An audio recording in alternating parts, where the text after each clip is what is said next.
Are we about to see a huge trade involving Jakob Chychrun finally getting moved? We'll discuss the possibilities and how imminent this deal could be. Plus, we have other trade talk around the league, including the latest on the Detroit Red Wings, Ottawa Senators, and the New York Rangers. Plus, we have some more injury updates as well, including some more roster moves around the league and some rumors around potential waiver wire move we might see as well. All that coming up next. So welcome back to another video here at Top Shelf Hockey. As I mentioned, we have a lot of interesting trade rumors to take a look at today, but first a few other news and notes from around the NHL.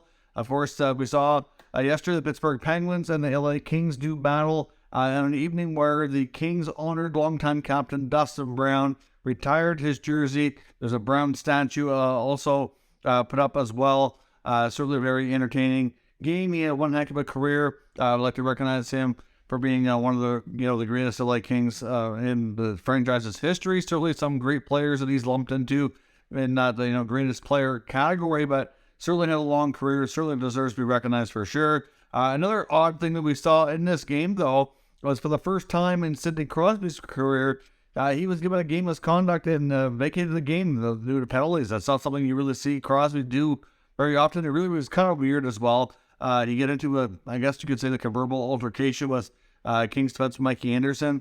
Looked like they were jawing at each other. Next thing you know, Crosby is being told he's thrown out, getting a 10-minute misconduct in the game. So I don't know why he was given that. He was asked about it post-game.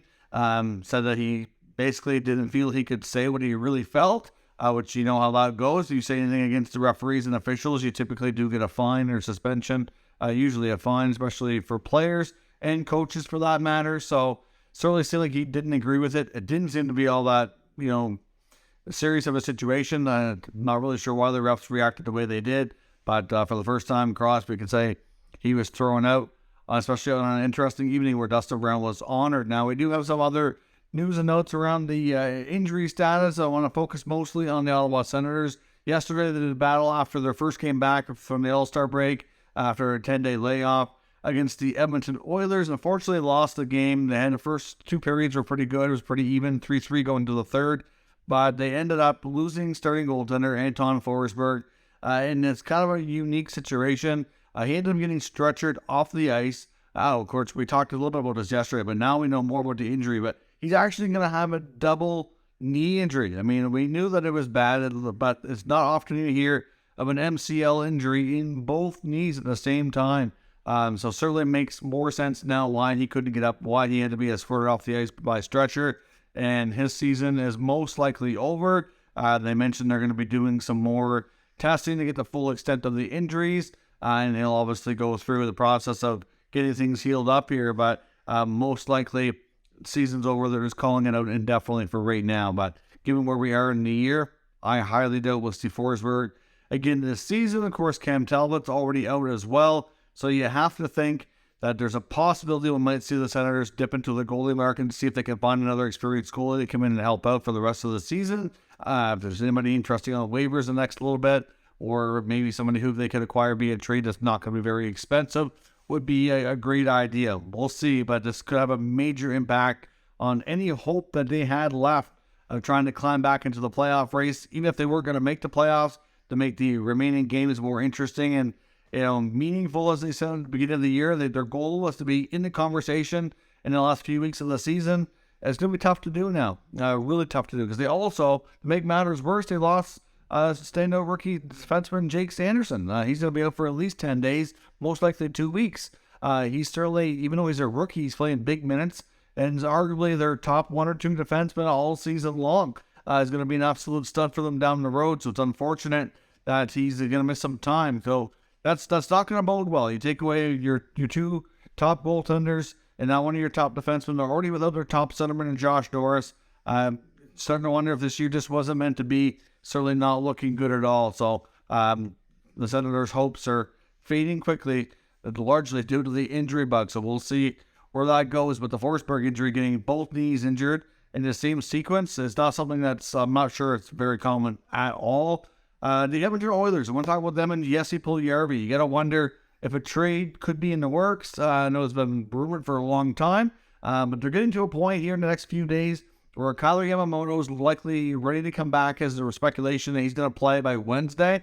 So they need to create room on the roster for him to do that. And many feel that Puljujarvi very well could go on waivers if he's not traded first, to create that necessary space. So you might see him on waivers as early as tomorrow, probably Tuesday at the latest.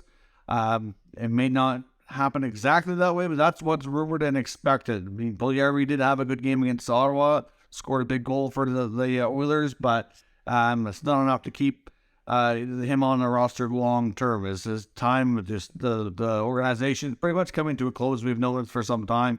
It's just a matter of how it actually all goes down.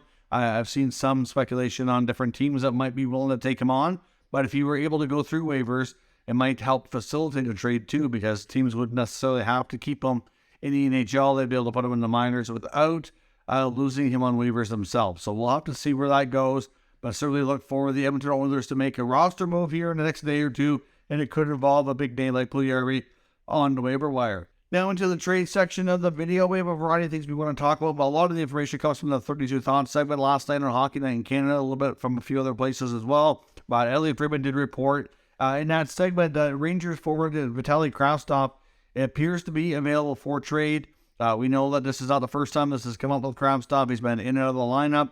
I'm not sure what it is with Gerard Gallant, but he's been awfully hard on Kravtsov, in my opinion. He gets him in the lineup, and then he comes right back out, citing different things that he wants him to work on. But like, you can't work on these things if you don't get a continuous shot to play. They put him in a top six role, and I don't know. I just don't understand why they won't give him a little bit more time to try to fit into the role and kind of, ease into it, so to speak. But he just seems to be really hard on this player. I think a fresh start is necessary for him to really, really find his full potential. Now, there's a variety of teams we've heard of in the past that have interest in Kravtsov. I don't know if Chris Drury and the Rangers are going to hold on to him to try to use him maybe as a trade piece to finish their deadline moves. We know that the Rangers obviously made a huge trade picking up Vladimir Tarasenko, but they're rumored to be probably tinkering around a little bit more. They probably won't do anything as substantial as that, but they might make another trade to kind of bolster that bottom six or the fourth line especially. So we'll see. I don't know, that he might be more of a valuable asset that could give him more than that as a return. So hard to say what they do, but either way, Kravtsov could very well be done in the Big Apple, looking for a fresh opportunity somewhere else.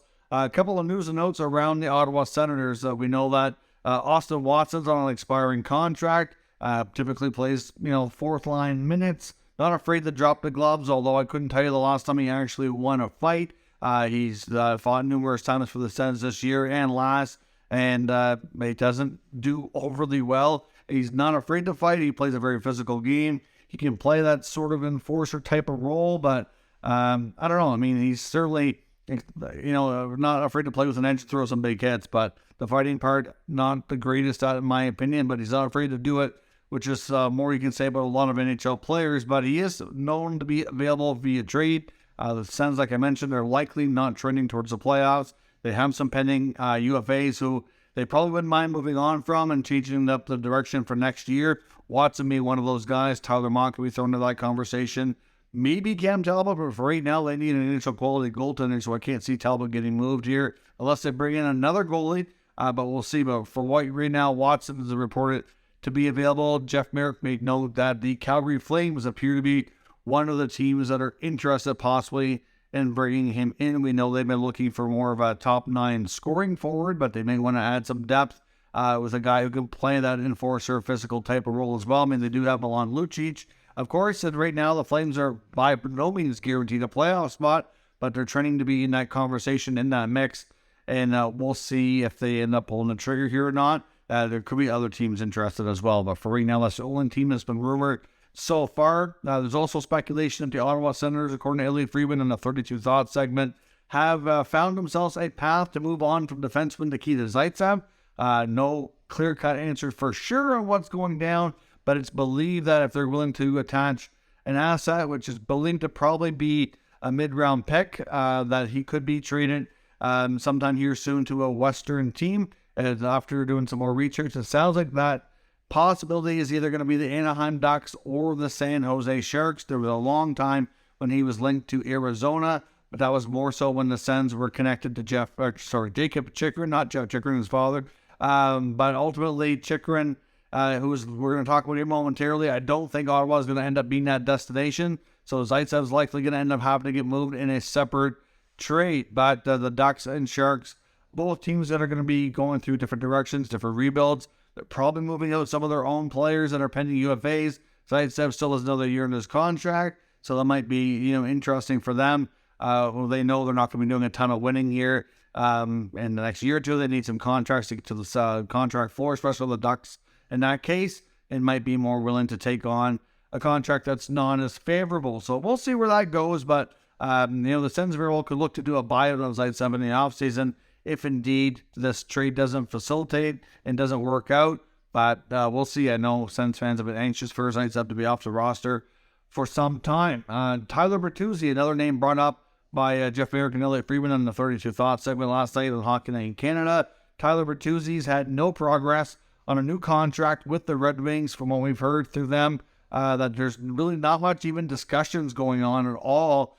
There was discussions earlier in the year that didn't get too far, and they haven't picked back up. So considering how close we are to the deadline, things could always change in a blink of a minute here. But at the same time, I wouldn't suspect that the odds are favorable for that. Like I said, one phone call can change everything. An offer can come through and boom, all of a sudden he's staying. But right now, it looks like the odds of him getting traded are pretty decent. A couple of teams that have been mentioned for Bertuzzi that do have interest on this segment was the Dallas Stars, Edmonton Oilers, and Tampa Bay Lightning. We know that the Dallas Stars, for example, Jim Nill, former employee of Detroit, knows Steve Osborne very, very well. There could be good interest there. They've been looking for a winger to play with Tyler Seguin, so there could be a match there. I wouldn't even completely rule out, even though they weren't mentioned, Bertuzzi has been linked previously to the Maple Leafs, so we know the Leafs are most likely going to be making a couple of moves here. I don't know if they're going to be making a substantial move like they've been linked to in some of the other reports that we've gotten wind of, but at the same time, he could be a player that's a little bit less expensive. It might make more sense for them to do, but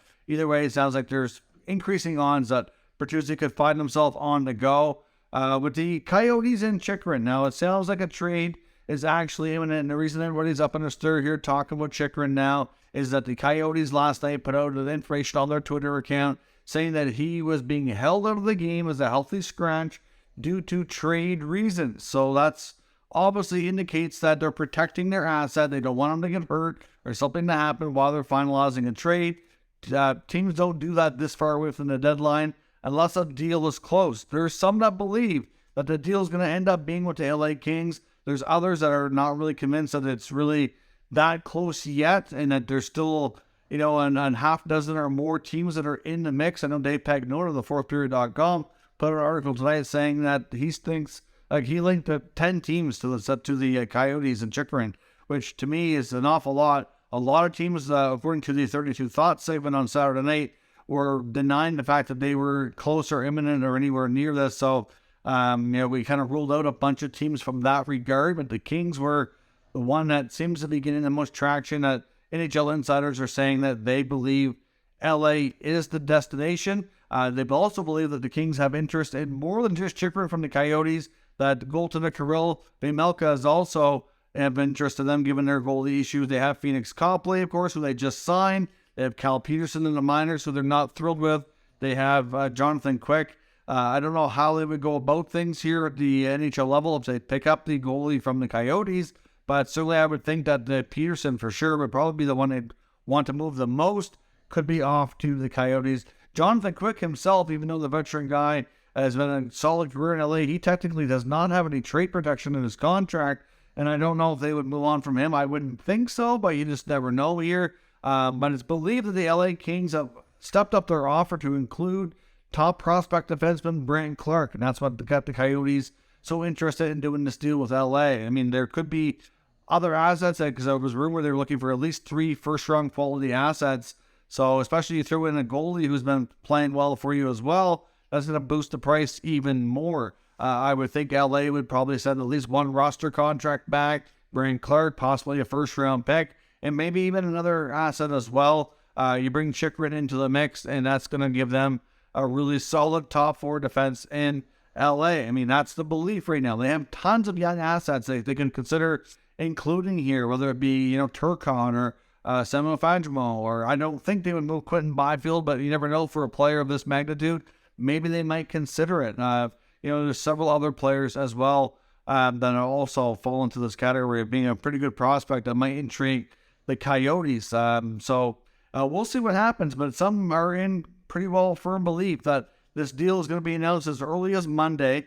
So within the next 24 hours from the time I'm recording this video, that the LA Kings will be the destination for Chychrun and possibly more coming from the Coyotes, with Brandt Clarke being the centerpiece going back to the Coyotes, along with some other assets, including, like I said, likely a roster player, probably a first-round pick, and maybe something else. It's hard to say exactly everything that's going to be, but we've heard other teams in the Chychrun mix.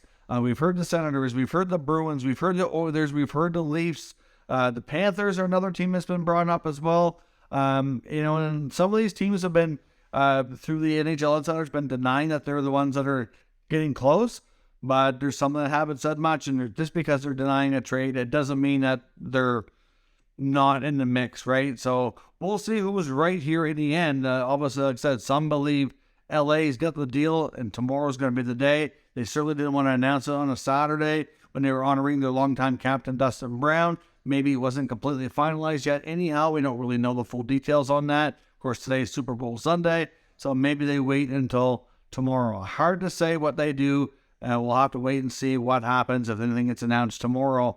But Chychrun's been on the market for a long, long time. If LA is coming with Brandt Clarke, a first-round pick, and another prospect, you have to think that that's going to be very intriguing for the Coyotes, and it might finally get the deal done. So let me know your thoughts. Is Chychrun going to LA? If not, where else? Give me your mock trades. And maybe in the next 24 hours, we'll be talking about the real deal on where he ended up. Let me know your thoughts on that and more down in the comments. We'll discuss further. If you're new to the channel, of course, make sure you subscribe and stick around. We'll keep you up to date with the latest news, rumors, and analysis of all 32 NHL teams. Thank you for watching, and I'll catch you next time.